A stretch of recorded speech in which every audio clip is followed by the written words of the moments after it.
जुड़े हुए हैं अभिजीत दत्ता जी कोलकाता से। Abhijit ji good morning.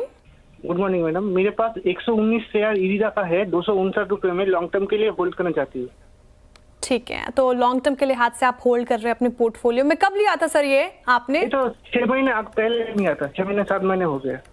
6 से 7 महीने हो गए हैं आपको। ठीक है, 259 की खरीद है इनकी और 160-61 के लेवल पर कारोबार करता हुआ नजर आ रहा है। लॉस में है काफी ज्यादा, लगभग 98 रुपए प्रति शेयर का लॉस तो झेल रहे हैं अभिजीत जी इस पर्टिकुलर काउंटर में। लेकिन इरिडा काफी बजिंग स्टॉक है आशीष जी, हर एक दूसरे के पोर्टफोलियो में देखने को मिलेगा आपको ये स्टॉक, लेकिन अपने हाई से जो कि 310 का इसका 52 वीक हाई, वहां से तो काफी ज्यादा करेक्ट हो चुका है।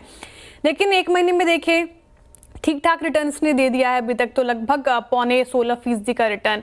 आगे लॉन्ग टर्म के लिहाज से चार्ट्स का इंडिकेट कर रहे हैं आशीष जी, होल्ड है ये स्टॉक, लॉस में है फिलहाल ये?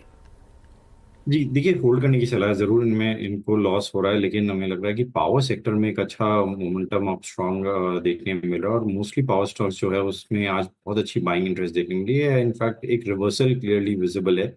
इरिडा का भी स्टॉक आज 5% जिस हिसाब से तेजी दिखा रहा है, और खुलने के बाद जैसे ही इसने ओपन लो बनाया और वहां से कंटिन्यूसली हर टिक के साथ इसमें स्ट्रेंथ आते हुए देखने मिल रही है। ओवरसोल्ड ट्रेजेक्टरी से मूव कर रहा है, तो यहाँ पे जो स्विंग है हमें लग रहा है 180 तक का शॉर्ट टर्म में देखने मिल सकता है।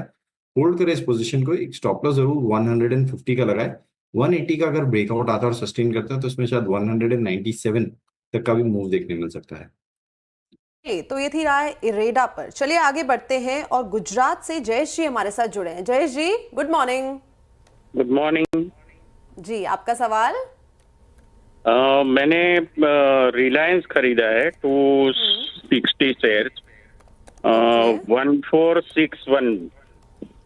ठीक है, लॉन्ग टर्म के पर्सपेक्टिव से खरीदा है या शॉर्ट टर्म के लिहाज से? 1 साल तक और इंतजार कर सकता हूँ मैं। ओके, 1 साल तक इंतजार कर सकते हैं।